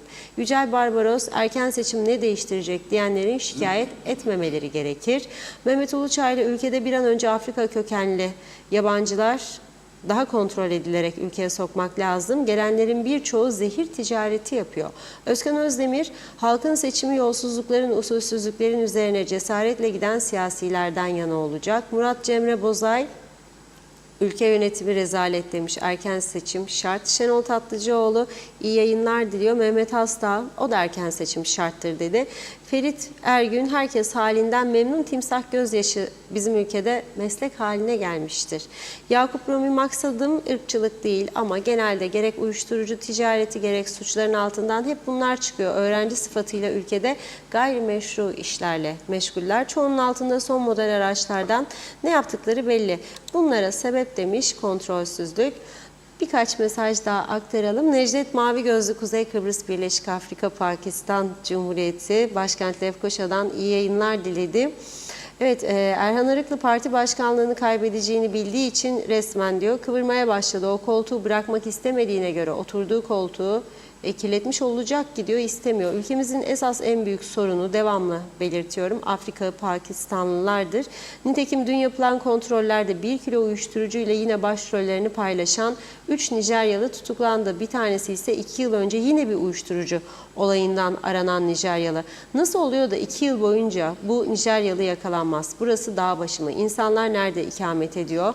Bunları polisin bilmesi gerekmiyor mu? Niye bu insanlar sadece suç işledikleri zaman kaçak oldukları meydana çıkıyor? Neden bütün Afrikalıları gördükleri yerde kontrol etmiyorlar? Bunların çoğunun kaçak olarak yaşadığını çocuklar bile biliyor.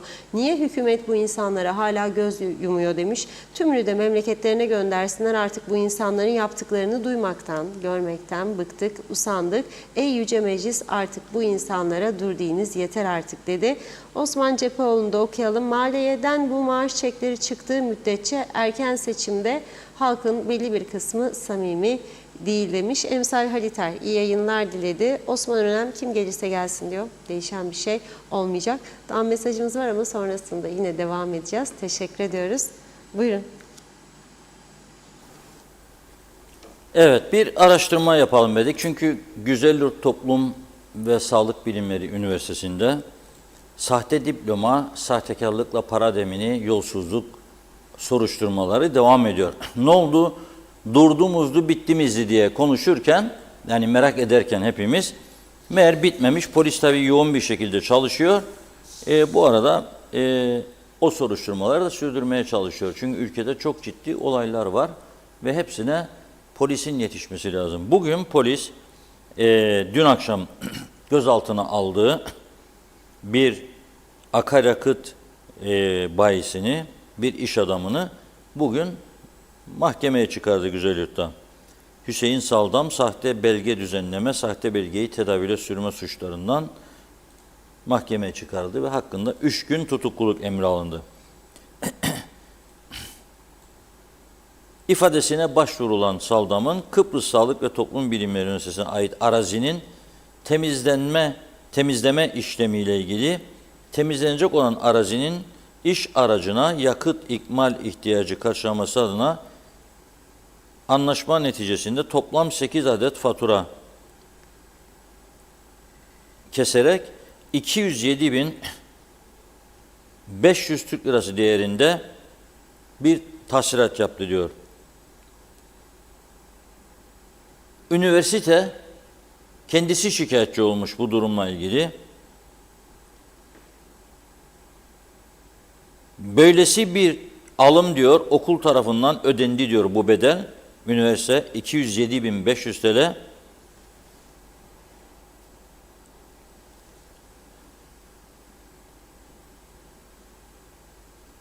Fakat bu temizlenen arazinin bedeli diyor odun karşılığı, odun verilerek, yani ağaçlar kesilecek herhalde, odunları alacak, o şekilde ödenecek diyor.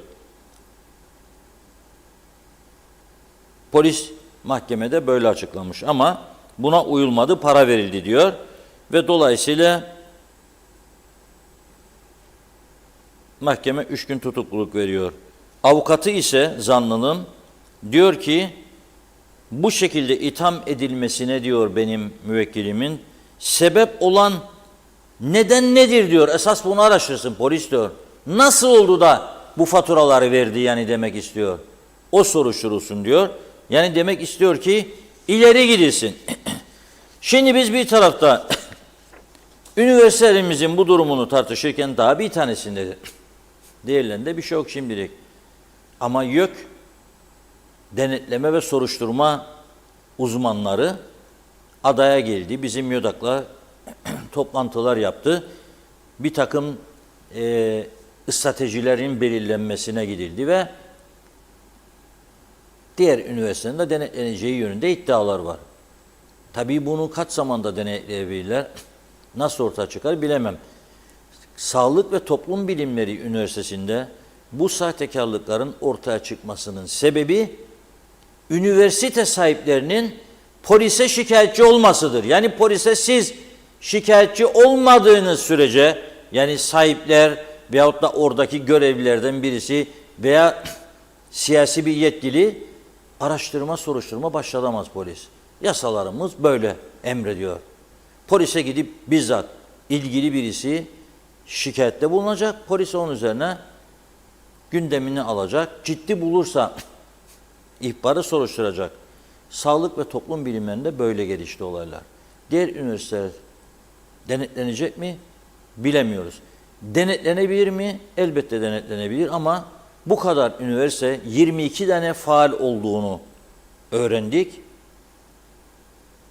Son mesela 5 yılı alacak olsa 150-200 bin insandan bahsederiz. Nasıl çıkacaklar işinden bu kadar zamanda? Daha reçete yolsuzluğu meselesi bitmedi.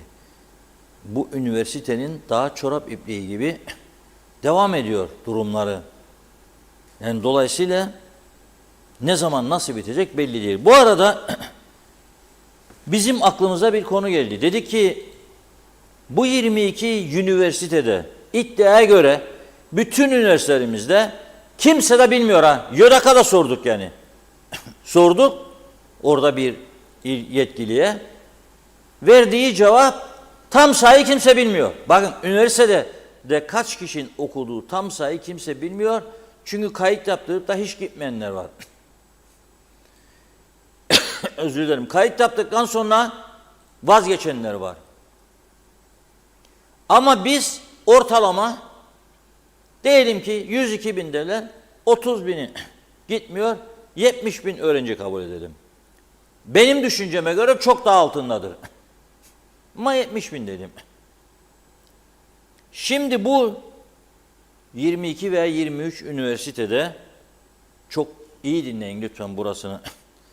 Görev yapan öğretim görevlilerinin sayısını istedik biz. Ve ortaya çok ilginç bir tablo çıktı. 6051 eğitim görevlisi varmış. Fakat bu 6051'in 1115'i profesör. Yani düşünebilir misiniz? 6'da birden fazlası profesör. Onun için çocuklarımız emin ellerde. Yani bakın hiç kimseye nasip olmaz bu. Ne Güney Kıbrıs'takilere, ne İngiltere'dekilere, ne Almanya'dakilere, ne Amerika'dakilere nasip olmaz. 70 bin diye kabul edersek 70 bin diye kabul edersek biz bunu her 62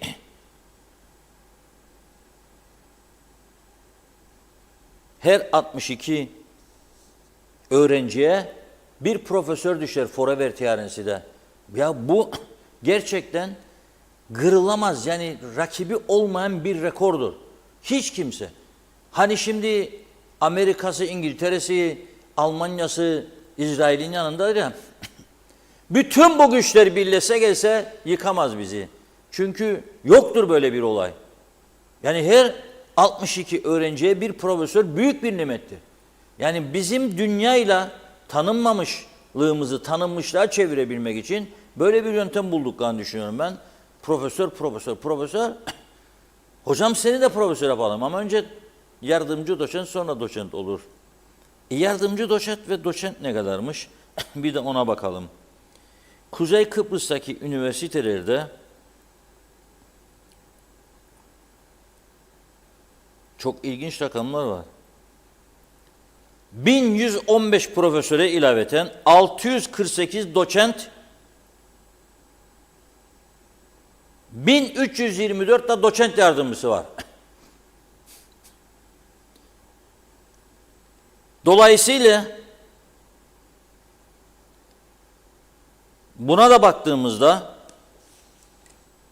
her 35 öğrenciye bir doçent düştüğü ortaya çıkar. Doçent veya doçent yardımcısı. Doçent yardımcısı çantada keklik gibi görür zaten doçentliği. Hocam tezmez falan filan hazırlarlar ve büyük bir başarıyla sayı yükseliyor. Şimdi ama ben bakıyorum bu kadar çok profesör, bu kadar çok doçent ve yardımcısının görev yaptığı Forever Tiyanesi'deki üniversitelerden mezun olanlar neden özelde çalışabilecek durumda değiller? Neden kendini anlatan bir biyografi bile yazamıyor %90-95'i ya? Biz kaç tane iletişimci aldık buraya? Olmaz. 2 kelime bir araya gelemiyor. İngilizce hiç yok. Hani bizim üniversitelerimiz İngilizce eğitim verirdi, dünya meydanlar okurduk falan filan, yıktıydık ortalığı. Yoktur böyle bir şey. İşte Türkiye'deki öğrenciler Türkiye'deki üniversitelere giremeyenler geliyor. Bir de Nijeryalılar ağırlıklı, Afrikalılar. Onların da büyük bir çoğunluğunun eğitim olmadığını görüyoruz. Görüyoruz. Bir miktar gerçekten gidip eğitim alan olmakla birlikte bunu nasıl çözeceklerdi? Bunu denetim yaparak üniversiteleri, eğitim kurumlarını mecbur edeceksin. Her ay sana devamlılık belgesi sunacak. İmzalı, mühürlü. Ve bunun ağır bedeli olacak yanlış beyan verirse. Ve sen de denetleyeceksin. Gelmedi mi okula, gelmiyorsa tutuklayıp ilk uçakla koyup göndereceksin. Yapmadılar. Şimdi dolayısıyla bu rakamın altında 1459'da lisanslı öğretim görevlisi varmış.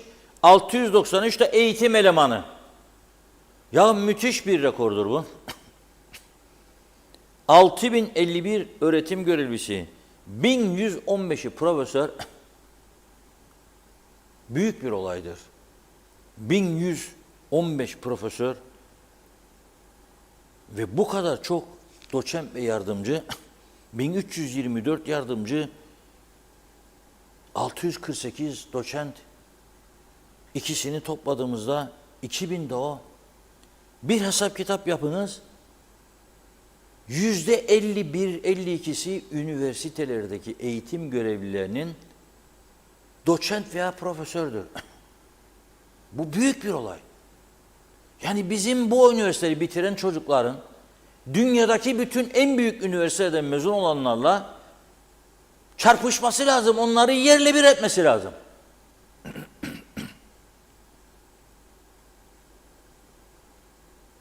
Yerle bir etmesi lazım.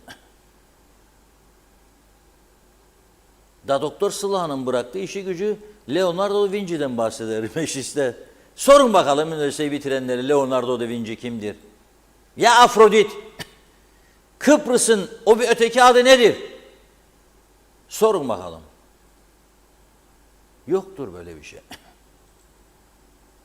Kıbrıs'ın başbakanını sorun gelen yurt dışından gelenlere. Cumhurbaşkanı sorun. Yoktur. Şimdi burada benim üniversitemde okuyan Kıbrıs'ın Cumhurbaşkanı, Başbakanı bilmezse ben Ruma'nı nasıl isteyeceğim ya? Eşit, beni koy dönüşümlü başkanla Biden bana desin ki hoş geldiniz Reşat Bey, Kıbrıs'ın Cumhurbaşkanı. Olur mu böyle bir şey? Yok yani. Enteresan bir durum benim ama ben gururlandım da. Dedim eleştiri olarak söylemezsen bunu bir gurur vesilesi olarak söyle. Belki bizim algılayamadığımız perde arkasında bazı gerçekler var. Gerçekten yani büyük bir olay. Demek ki üniversitelerimiz çok değer veriyor öğrencilerine ki gerek buradan profesör çok yetiştiriyor, gerekse yurt dışından, Türkiye'den çok profesör getiriyor. Ki rekor üstüne rekor kıralım. Ama bir taraftan bu bu hocaların gerçek başarı derecelerini ölçecek, eğittikleri öğrencilerin mezuniyet durumundaki durumlarını ölçecek bir eğitim kurumumuz yok. YÖDAK var, 6 kişiymiş, yeni öğrendik. Sorduk Eğitim Bakanlığı'na daha önce. Kaç ki öğrenci bilmiyorlar. YÖDAK'a dediler, YÖDAK'a sorduk, bilmiyor. Kontenjanları kim ayarlar dedik Eğitim Bakanlığı'na, bilmiyoruz biz dedi. YÖDAK'a sorun, YÖDAK'a sorduk, yok dedi, üniversiteler kendileri ayarlar dediler. Böyle başıboş bırakıldıysa 40 sene bu iş olacağı buydu. Şimdi bir tanesi tesadüf şikayet üzerine araştırıldı diye çıkıyor bunlar. Üniversite sahipleri eğer bu kadar vurgun olmasaydı, öğrenmeseydiler bu kadar vurgun olduğunu da şikayet etmeselerdi, sahte diplomalar da çıkmayacaktı ortaya. Para vurgunu yüzünden şikayet ettiler. Enteresan bir durum. Neyse, erken seçim gerekli mi, gereksiz mi? Serdar Şengül'ün, öyle zannediyorum galiba, o yaptı. Neyse, değilse arkadaşlarımızın yaptığı röportajları izleyelim. Yaşanan sorunlar sebebiyle erken seçim çağrısı yapılıyor. Bu çağrıya ne dersiniz? Geç kalındı. Geç kalınmış. Yani muhalefetin bence pasifliği diyelim. Muhalefetin aktif olmaması. Peki erken seçim olursa mevcut sistemle mi devam edilmeli? Sistemin değişmesine kim müsaade edecek? İmkanı yok mu? Yok. Bunlar şeydirler, biatçıdırlar. Peki nasıl bir değişim arzuluyorsunuz size göre? Nasıl olmalı? Uluslararası hukuka girerse KKTC denen yapı, yani Avrupa Birliği gibi kriterler olursa o zaman zaten otomatik olarak değişecek. Başkanlık veya parlamenter sistemle alakası yok. Zihniyetle alakası var. Yani hazır bulmuş, hazırcı bir toplum, güdülen, emir alan, biat eden bir hükümetler var. Yıllardır, 50 yıldır yani. Ulusal Birlik Partisi'nden, bu zaten bu yokluk ve pahalılıktan, belirsizlikten dolayı yani insanlar usanmıştır. Yani muhalefetin de fazla bir faydalı olacağı değil ama beklenti. Daha iyi olacaksa, eğer daha iyi olacaksa olsun. Ama inanmıyorum. Yani daha iyi olacak diyor. Yani ben dünyaya bakarım. Her taraf yani böyle iyi değil. İyi değil. Yani bir yıl masraf, bir yıl hatır bentlik olur. İyi olacaksa olsun diyorum. Ama iyi olmayacaksa böyle kalsın. Peki erken seçim olursa mevcut seçim sistemiyle mi gidilmeli bu seçime? Yani başka alternatif yok. Ne yapabilir başka? En güzel sistem bu. Senelerce denedik her şeyi. En iyi sistem bu. Nasıl bir değişim arzuluyorsunuz ülke için? Ya bizi iyiye götürsünler. Yani bu refah seviyesini yükseltsinler. Ne olursa olsun yeter ki insanlar gece yattığı zaman, yastığa koyduğu zaman kafasını huzur olsun. Yani çok tedirgin. İnsanlara bakan sokakta yüzü gülen yok. Evet, herkes mutsuz. Herkes mutsuz. Yani Türkiye'de aynı, bizde aynı. Bazen komşumuza geçer, koyanı geçer falan. Onlar daha rahat, daha böyle bir huzur içinde yani. Bizden için olmayalım. Neyimiz var eksik onlar? Biz onlardan daha insancılık. Bence erken seçime gidilmesi uygun olur diye düşünüyorum. Yani halkın da gördüğüm kadarıyla o yönde. Yönetim şekli maalesef skandallar, Yani her skandallar maalesef yani rüşvetler, yolsuzluklar maalesef ve hiçbir şekilde önlem alınmıyor. Mevcut seçim sistemle tartışılabilir, yani çok düşünmedim aslında ama yani demokratik bir seçim sonuçta oluyor. Onun için bence değişen bir şey, yani bu şekilde yapılabilir tabii ki. Yeter ki dıştan bir şey yapılmasın, yönlendirilmesin. Evet. Peki nasıl bir değişim arzuluyorsunuz ülke için? Güzel bir soru. Yani sizce? Dediğim gibi yani önce temiz bir yönetim, herkese eşit bir yaklaşım olması gerekir. Bence en önemlisi. Ondan sonra zaten arkası gelir diye düşünüyorum. Öncelik bu. Öncelik bu kesinlikle. Yönetim yani şu anda bence bu, ondan sonra zaten eşitlik hissedildiği zaman bir şekilde yönetim şekli her şekilde idare edilir diye düşünüyorum. Ülkede yaşanan sorunlar sebebiyle erken seçim çağrısı yapıldı. Bu çağrıya ne dersiniz vatandaş olarak? Tamam da her yıl seçim oluyor. Ne olabilir ki yani? Her zaman gördüğümüz şeylerdir. Olsa ne olacak yani? Yine aynı yani. Ben de size soruyorum yani. Yıllardır senede bir iki defa seçim oluyor. Ama sonuçtan değişen bir şey olmuyor. Yine ezilen aradaki halk oluyor. Herkes koltuğunu düşündüğü sürece, halkı düşünmediği sürece hiçbir değişim olmaz yani. Çünkü insanlar zor geçiniyor. Bugün düşün, bir ekmek 15 TL olmuş. Bir asgari ücretle geçinen bir insan nasıl geçinecek? Düşün, bir kişi asgari ücretle çalışıyorsa da bir eşi ve bir çocuğu varsa kreş masrafları, ev kirası, geçim derdi nereye kadar? Evet. Peki erken seçim olursa mevcut sistemle mi yapılmalı bu erken seçim? Ya zaten mevcut sistemle olacaksa peki niye seçime gidiliyor? He? Bir değişiklik olması lazım. Değişim şarttı tabii ya. Yani bir değişiklik olacaksa değişim olmalı yani. Mevcut sistemle eğer bu sistem devam edilecekse hiç boşuna halkın, garibanın üstüne bir daha kambur vurmasınlar. Çünkü her seçim bir maliyettir. Yani bu nedenle yani söylenecek çok şey var ama sonuçtan Peki nasıl bir değişim arzuluyorsunuz ülkede? vallahi nasıl bir değişim? Çünkü herkes kendi ve kendi yandaşların düşündüğü sürece hiçbir değişim olmaz. Eğer bir insan değişim istiyorsa önce zeminden başlayacak, sokağında başlayacak, denetim olacak. Yani asgari ücret artıyor, her şey o gelmeden 2 ay sonra asgari ücretle çalışan onu alıyor ve 2 ay sonra alıyor, 2 ay önceden zamlar başlıyor. Bu ne demek? Yani hiç şey. Denetim.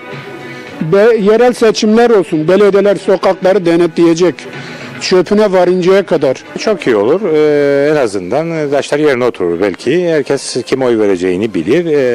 Hayat pahalılığına karşı veya ülkedeki diğer şeylere karşı da bir önlem alınır diye düşünüyorum. Peki, seçime gidilirse mevcut sistemle mi seçime gidilmelidir? Tabii ki. Tabii ki. Yararlı Tabii olacağını ki. düşünüyor musunuz? Mecburi öyle olması lazım. Çünkü şeyin değişmesi lazım. Hükümetin değişmesi lazım. İşte sistemin değişmesi bir şeyi değiştirmez ki. Yani görüşüm o, yani mevcut sistemle. Seçim sonrası nasıl bir ülke arzuluyorsunuz efendim? Her şeyle düzgün bir ülke. Hayat pahalılığının olmadığı, enflasyonun düştüğü bir ülke. Hiçbir şey fark etmeyecek bence. Kim gelse gene aynı olacak. Aynı olacak. Aynı olacak. Değişen hiçbir şey olmayacak bence.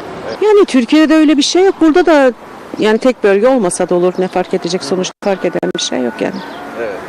Peki nasıl bir değişim arzuluyorsunuz ülkeyle ilgili? Size göre. Vallahi ben hiçbir değişim beklemiyorum. Çünkü her şey aynı. Bugün benzine zam geldi, sigaraya zam geldi, her şeye zam geldi. Yani her gelen daha kötü oluyor. Fark etmeyecek yani.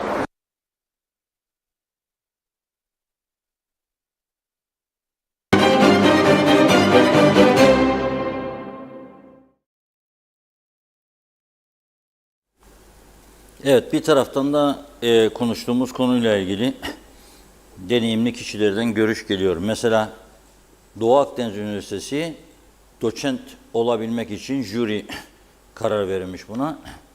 Jüri üyelerini genellikle Türkiye'den getiriyormuş ve önemli eğitimciler, profesörler falan geliyor. Diğer üniversiteler yerel ekip oluşturuyor diyorlar. Tabii bu arada doçent olmak için hazırlanan tezler, şunlar bunlar çok sıkı bir şeyden geçirilmiyor. Doçent olduktan sonra profesörlüğün yolu çok daha kolaydır. Bilgileri geldi bana. Ben tabii her profesör hakkıyla profesör olmadı demem. Ayıp olur. Ayıp olur yani, böyle bir şey iddia edemem. Kimsenin hakkına da tecavüz etme hakkımız yoktur. Ama yani sayı bu kadar patlak verdiği için dikkat çekicidir. Ben onu aktarmak istedim. Eğer istiyorlarsa bu ülkedeki üniversitenin saygınlık kazanmasını, eğer biz istiyorsak buradaki üniversitelere gönderdiğimiz çocukların başarılı bir eğitim almalarını ve ondan sonra hayata tutunmalarını, bu konuyla ciddiyetle ilgilenmemiz lazım. Şu soruyu da sormamız lazım. Neden çocuklar özel okullara gönderiliyor? 3 kuruşu olan çocuğunu özele gönderiyor. Olmayan varını yokunu harcayıp gönderiyor. Niçin? 1 yaşa gelene kadar gidiyor, biraz temel alıyor, ondan sonra Kıbrıs'ta kalıyor veya Türkiye'deki vakıf üniversiteleri, mezuniyetten sonra görüyoruz ki pratikte hiçbir tecrübe yok, deneyim yok ve özelde çalışmaya zorlanıyorlar. Ve o zaman işte kamuya hücum. Herkes kamuya girmek istiyor. Herkes. Ve bu yüzden de mesela tanınmış bir insanın çok iyi düzeyde bir yakını, çocuğu veya başka biri alınsın, kıyametler koparır. Bizdeki hazır saldırı çeteleri vardır.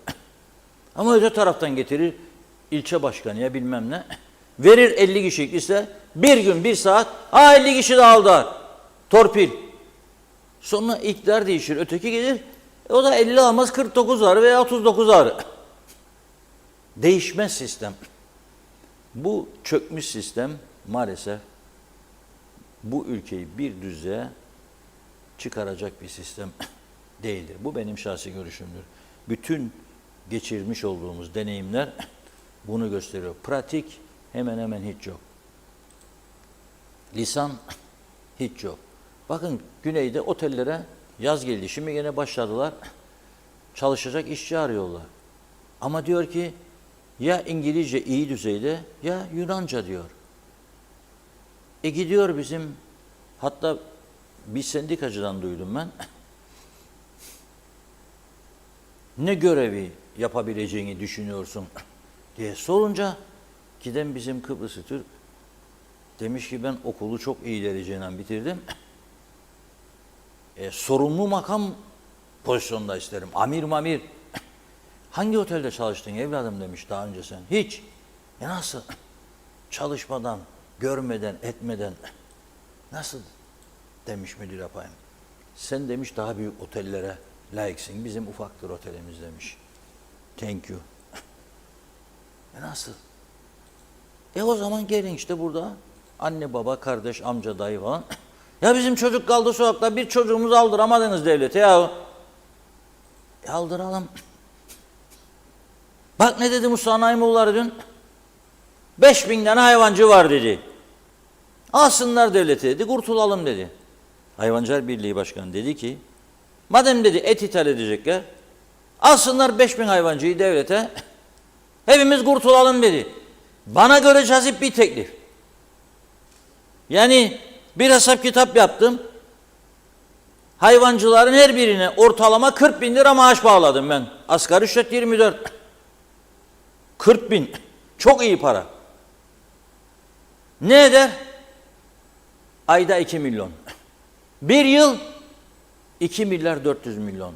Forever tiyarensi yılda ne kadar ek mesai öder? 2 milyar. Aha ek mesai kes. 5000 hayvancıyı mutlu et be kardeşim. Ne iş yapacaklar devlette? Bir şey yapmalarına gerek yok. Müdürlerin, müsteşarların, bakanların bahçelerde hayvanı, tavuk yetiştirsin, baksın zepse meyve. Ne gerek var? Yani Bu kadar basit bu iş. Ondan sonra kim kaldı dışarıda? Kim kaldı? Pek bir şey kalmaz dışarıda. Kalan birileri varsa onları da alırsınız. Memur cenneti. Bu da bir tanınmadır aslında. Nüfus, çalışabilir nüfusunun nasıl olsa otellerde garson, temizlikçi, bulaşıkçı ya Türkiye'den ya başka ülkeden geliyor. Yoktur burada gidip de otelde bulaşıkçılık yapacak bizim otellerde. Ya var mı? Ben 2 sene matbaacı aradım. 2 tane geldi Kıbrıslı vatandaş. Birinin babası gelmişti. Duyunca gece işidir. Dedim gazete gündüz basılmaz da. Gece basılır. Kaçta? 11'de gelecek. Gazete basıldığı zaman gidecek. Bazen 2 olacak, bazen 1,5, bazen 3, bazen 4. Ama en fazla. Yo dedi. Bir tane evladım var 4'e kadar. Her gece ezeceğim dedi kendini. Biz dedim biz de 6 evlattık tabii annemin babamın ama ne demek yani? Ama o da haklı. Düşünüyor komşunun çocuğu ya kardeşinin ya yeğeninin çocuğu girmiş devlete. Sabah 9 git, öğlen 12-1 çık. Öteki olmuş öğretmen 8'de başta 11-12 elveda meyhaneci. Git uyu bütün gün, istersen bahçe sula, istersen git müzik çal. İstersen git spor yap, istersen ek dersler. Bu yapı sürdürülebilir mi? Mümkün değil. Şimdi adını ne koydular biliyor musunuz? Kelepçe operasyonu. Narkotik ekipleri dün bir operasyon gerçekleştirmişler Lefkoşa'da ve 1 kilo Hint keneviri türünden uyuşturucu ele geçirmişler. 1 kilo kaç bin kişiyi deli eder? Zaten bakmayın yani birçok insandaki sarhoşluk ben ona vururum ya. Yani gece çekerse 2 nefes, ertesi gün devam eder ya bu iş. Bitmez. Gündüz de tesir eder. Yani anormal şaşkınlık yapan, doyumsuzluk yapan, tatminsizlik yapan, sürekli değişen insanlardan daima kuşkulanmak lazım. Bir şeyler var demektir. Ya psikolojisi bozuktur. Peki psikologlar tedavi edebilir mi bunu? Bilmiyorum. Ben bazı psikologların da ek eğitime ihtiyacı olduğunu düşünüyorum. Çünkü dinliyorum zaman zaman ve gülüyorum. Gülüyorum gerçekten. Yani ben gitsem derim bu beni nasıl ikna edecek? Ama şimdi konumuz o değil. 3 tane Nijeryalı. İşin ilginç yanı bunlardan bir tanesi daha önce 1,5 kilo uyuşturucudan 2 yıldır aranıyormuş. 2 yıldır mağaraya mı girdi? Nereye girdi belli değil. Sığınak olsa diyeceğim sığınağa girdi ama sığınak da yok. Savaşta hangi sığınağa gireceğimizi bilmiyoruz. İnşallah olmaz savaş. Bir kanun geçirdilerdi. Bir zaman yeni yapılacak apartmanların bodrum katı olacak ve bodrum katı sığınak amaçlı kullanılacak. Hiçbir şey konmayacak. Elektriği olacak, suyu olacak. O yasa zannederim göstermelik veya o dönemin Sivil Savunma Başkanı'ya biri zorladığı için yaptılar, geçirdiler. Sonra kontrolü tamamen bıraktılar. Veya yasayı iptal etti. Bilmiyorum. Siz görüyor musunuz? Ben çok yeni apartmanlara girdim çıktım. Hiçbirinde böyle bir şey yoktu. Yoktur. Hatta apartmanlar yukarı kalkar, alt tarafı araba park yeri olmaya başladı. Tamamen bir sorumsuzluk, ciddiyetsizlik içerisinde freni patlamış bir araba gibi sağa sola vurarak gidiyor. Baktı gördü ki ana zaman zaman görüyor. Kafadan çok kan aktığını görünce biraz pansuman yapar. Hadi evladım gel biraz sana pansuman yapayım da bir miktar kanı durdurayım. Bu an durumumuz budur. Yani üzücü de olsa gerçekleri kabul etmemiz lazım. Düzlüğe çıkabilmek için, çıkabilirsek eğer bu kadar zamandan sonra. 2 sene nereye saklandı bu? Nijeryalı ya da bulamadı kendini biz. Peki bu uyuşturucular nereden nasıl geliyor be kardeşim? Nereden nasıl? Bekliyorlarmış, ana vatandan rica etmişler.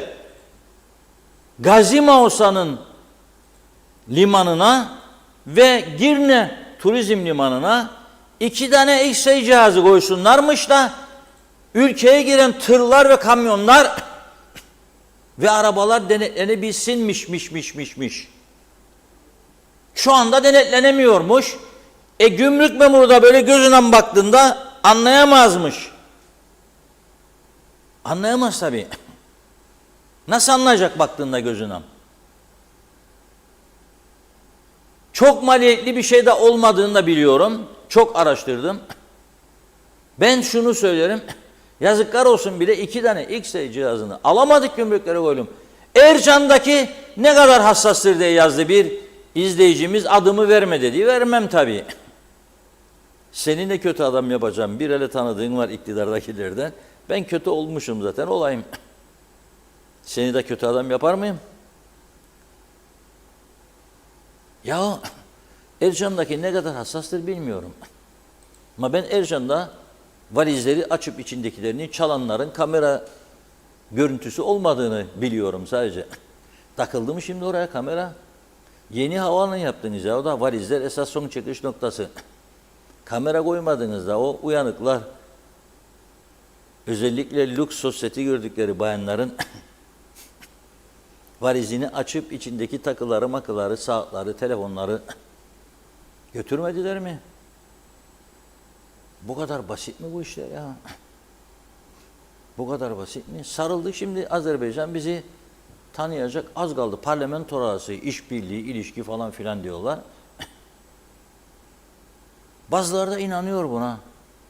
Ya Birleşmiş Milletler üyesi Azerbaycan, Birleşmiş Milletler'in yasaklama kararına rağmen bizi tanırsa atacaklar kendini. Göze alır mı bunu Aliyev? İşte bizi de kardeş Kuzey Kıbrıs alan biz de okşuyor, bize de moral veriyor. Ne yapalım, teslim olalım, Roma yok. Ama bir yola girecek bu iş, girmek zorundadır. Onda da uyuşturucu kaçağı var. Doğrudur. Ama bakın şimdi enteresan bir bilgi vereyim size. İnsan kaçakçılığı şu anda Güney Kıbrıs'a %90'ı bizden değil, gemiyle gelenler olduğunu yazıyor Rum basını, hatta daha fazlası. Lübnan'dan hareket ediyorlar, dolu dolu teknelerin ki batma ölme pahasına geliyorlar, Güney Kıbrıs'ın bir sahiline bırakıyorlardı. Rum sahil güvenlik güçleri bazılarını deniz yaklaşmadan yakalıyor, bazılarını yakalayamıyordu. Yakınlaştıktan sonra yakaladıklarında ne yapacak? Gemi batmak üzere, mecburen alıp çıkar. Bunlar da sığınma istiyordu. Dedi ki şimdi Rum yönetimi, ben Avrupa Birliği kararlarına uymayacağım, bu sığınmacıları kabul etmeyeceğim. Koyup gönderiyor. Ama baktı gene olmuyor. Çıktı gitti Rum lideri, Cumhurbaşkanları aldı yanına İçişleri, Dışişleri Bakanlarını, Ordu Komutanını, Polis Genel Müdürünü, gitti Lübnan Başkanı'yla görüştü, Başbakanıyla. Dedi kendine, siz baş edemiyorsanız ben buraya dedi 2 tane hücum bot göndereceğim. Biri orduya ait, biri polise. Ve sizden çıkanlar, yani sizin az açığınızda bekleyecek, bari hareket ettikten bir süre sonra yakalasınlar, silahlı güçler göndersin. Nitekim önceki gün 3 tane gemiyi bu şekilde yakalamışlar. Müthiş bir kovalamaca olmuş denizde. Önlemeye çalışıyorlar bu şekilde. Önlemeye çalışıyorlar. Şimdi o yüzden yakalananları tez günde, tez saatte ülkeden ihraç edebilmeleri için paraya ihtiyaçları vardır. Bu parayı da sağlayabilmenin yolu nedir? Parayı sağlayabilmenin yolu, bir yerlerden tasarruf edeceksin, bu tarafa vereceksin. Kaldırın bütün örtülü ödenekleri, durdurun resmi hizmet araçlarının kullanımını, oradan sağladığınız paralarla ödersiniz. Buyurun Pınar Hanım. mesajlarımızı. Aygun Nuri'de kalmıştık. İyi yayınlar. Sağlık Bakanı açıklıyor. Hastanelerde ilaç sıkıntısı yok diyor. Gidip denetlensin o zaman gerçekleri görür yazdı. Handan Felek hayırlı yayınlar demiş. Mehmet İnancı, Reşat Bey bir profesör diploması da ben alayım diyorum. Ne dersiniz? Fazilet Bıldırcın, Afrikalılar için KKTC üniversiteleri Avrupa Birliği'ne giden yoldur. Bir defa kayıt parası ödeme karşılığında ortadan kaldırıp ya uyuşturucu ya da Rum tarafına geçmek istiyorlar. Nokta. Çağatay Donlar, sürü halindeki profesörlerin kaçının gerçek profesör olduğunu merak ederim. Ali Cevat, üniversitelerde olan doçentlerin maaşlarını merak ettim demiş o da. Turgay Gezen, Kıbrıs'ın kuzeyi normal bir devlet olmuş olsaydı yaşadığımız tüm yolsuzluk ve sahtekarlıklar bu kadar büyük boyutta yaşanır mıydı? Bence yaşanmazdı. Yaşansa bile minimum seviyede olurdu. Bu konuda Kıbrıs'ın güneyine bakmak yeterli. Kıbrıs'ın güneyi de normal bir devlet değil ama uluslararası hukukun içinde ve AB üyesidir. Orada gerçek anlamda bir denetim kontrol mekanizması mevcut. Dolayısıyla yapmamız gereken çözüm çabalarını en üst seviyeye çıkararak Kıbrıs sorununun çözümünde ısrarcı ve samimi olmamız gerekmektedir demiş. Tülin Naşit 15 Şubat'ta emekliliği verdik. İçeri soruyoruz. İçerideki amir müsteşar olmuş ama yerine amir atanmamış. Evraklar hesaplansa da amir imzasına gerek var. Dosyaların ilerlemesi için dosyalar beklemedeymiş. Böyle bir şey olamaz. Kendileri emekli çıkacak olsa 2 ayda maaşlarını alacaklar. Ayda 20 bin lira para verecekler. 3 aydır bekliyoruz. Bakalım daha kaç ay bekleyeceğiz. Borçlarımız var, faizleri var, maşallah var diyor. Bize geriye dönük faizle mi ödeyecekler? Vallahi çok ayıp demiş. 25 yıl çalış, memurun emekliliğinden ayda 1/3 maaş al. Bunu da canını yakarak versinler. Dertlerimizi karşıya sizin aracılığınızla ulaştırmaya çalışıyoruz. İnşallah bizi kale alırlar. Sizi seviyoruz demiş. Hüseyin Boşnak hayırlı hafta sonları diledi. Gaye Kök, neyin erken seçimi acaba? Sordular mı bize ki erken seçim olsa bile hiçbir şey değişmez. 50 vekilden 2 gidecek, yerine yenileri gelecek ve yine meclis günlerinde aynı kavgaları, boş koltukları izlemeye devam edeceğiz. Çağatay Donlar, Forever TRNC'deki 1400 küsur profesörün kaçı sahte diplomadan profesör oldu acaba diyor. Günay Şeherli, medeniyete ulaşmayan ülkeler hiçbir zaman başarılı olamaz. Her zaman kendi içinde kavga eder ve boş yere tartışır. Bunun sonuçları yönetimler. Necdet Mavigözlü, üniversitelerdeki 6000 küsur profesör varmış. Peki bunların kaç kişisininki gerçek? Ne kadarı sahte? Bence bunların içerisinde sahte diplomalılar var. Artık aldığımız yumurtadan bile şüphe eder olduk. Acaba yumurtanın sarısı var mı diye. Mehmet Ali Özdemir, Ali Kereş iyi yayınlar diledi. Sayar Aker, bizim millet hazır yemek bulsa siyaseti hiç umursamaz. Nüfus arttıkça mutfak kavgası da artar diyor. Salih Mullalı, durumumuz nedir Reşat abi? Kıbrıs'a gelelim mi? Son durum nedir? Her şey tamam mı, gürültüye devam mı? Hasan Nihat Erduran, kırmızı et boykotuna alıştım, çok rahatım demiş. İthal başlayana kadar böyle. Sayar Aker, devlet var iflas etti diyor. Hasan Nihat Erduran, yok demiş, memur cenneti değil, gelir vergisi cenneti. Çocuğun adını doğru koyalım demiş. Mehmet İnancı, Saray Otel'in altına gireceğiz Reşat Bey. Fevzi Mehmetçioğlu iyi yayınlar diledi. Hasan Nihat Erduran, hava deniz limanları güvenlikleri özele ihale edilmiş olmalıydı. Uluslararası akredite şirketlere demiş. Evet, Hasan Nihat Erduran, Rum nereye, nasıl, hangi parayla deport yapar diyor. Bakıyorum. Turgay Gezen'in mesajı da yetişti. Kamuda hastaneler, gümrükler, polis teşkilatı hariç geriye kalan tüm dairelerde ek mesai ödenekleri kaldırılmalı. Bu konu istismara açık olduğu için devlet her yıl milyonlarca lira zararı uğratılıyor. Bu gerçeği gelmiş geçmiş tüm Maliye Bakanları bilmelerine rağmen gereğini yapma cesaretini tamamen siyasi nedenlerden dolayı yerine getirememektedirler demiş Turgay Bey. Bakıyorum, zannediyorum tamamladık mesajları. Çok teşekkür ediyoruz. Buyurun. Evet, dün bahsetmiştik. Yayınlayamadık tabii. Dünkü program akışı içerisinde. Hani dedik ya, Başbakan Yardımcılığı, Turizm, Çevre, Gençlik, Spor ve Kültür Bakanlığı çevre bilincini artırmak için çöp toplama yarışı düzenliyor. Ama demiştik, bu konuda yıllardır gönüllü olarak çalışan bir Temiz Ada grubu var. Gazimos'a İskele arasında. Gönüllü olarak temizlik yapıyorlar. Biz kirletiyoruz. Kıbrıslılar. Şikayet ettiğimiz o bölgelere yerleşen yabancılar, mülk alıp yerleşenler de kimi Rus, kimi Ukrayna, kimi İran, kimi İsrail vatandaşları, İngilizler, Almanlar gidip temizliyorlar. Diyorlar ki siz oturun. Hafta sonu gelin ya geceleri. Kirlerin, yiyin için, dökün, saçın. Biz gelip temizlerik. Bu ülkeye bunun için geldik yani diyorlar. Temizada yeniden bir temizlik gerçekleştirdi. Dün yayınlayamadık, bugün yayınlıyoruz. Günaydınlar. Ben Temizada'dan Kasım Uluçaylı. Bugün 18 Nisan 2023 Perşembe Temizada grubumuz Venüs Otel ile Park Otel olan arasında bulunan plajda temizlik yaptı. Her zaman olduğu gibi yere eğer çöp atılmazsa biz de bu temizlikleri yapmayacağız. Kısa bir zaman önce yaptığımız halde buraları yine çok kirli ve atıl vaziyette. Ama orada burayı bu Park Oteli vurgulamamızın eserini alır gibi oluyoruz. Ben diğer yönüne bakmıyorum. Orada bir girilmez özel mülk gibi tabelalar gördüm. Orada orayı temizleme çalışmaları yapan 2 kişi gördük. Sorduğumuz zaman da burası özel mülk dedi. Beni diğer şekli ilgilendirmez. Benim için ilgili olan, bizim grup için önemli olan bölgenin temiz olması, tertipli olması. Ama gördüğünüz gibi burada yine karavanlar farklı yerde konuşlandırıldı. Bu hep olacak ve olmaya devam edecek. Olduktan sonra da kaymakamlıklar ve belediye bunların nasıl çıkarır şeklinde olacak.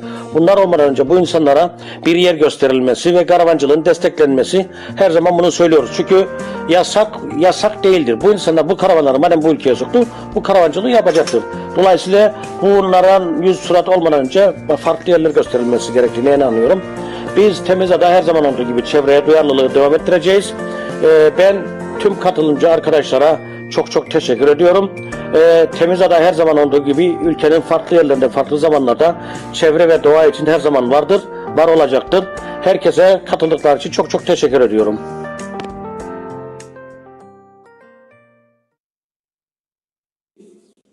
Sonra iktidar değişiyor. Hayırlı akşamlar Sultanım Reşat Bey. Cumanız mübarek olsun. Allah'ım sizleri nazarlardan korusun. İyi ki varsınız. En güzel haber TV 2021'de izlenir. Sağ olun, var olun. Çıkaracak.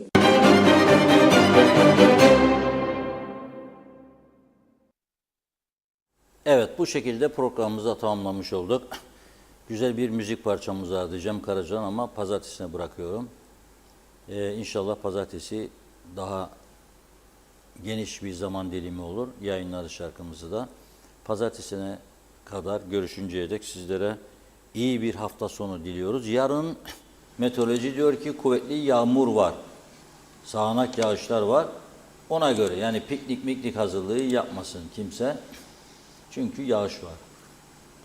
Ama ondan sonraki günlerde sıcak hava var diyor meteoroloji.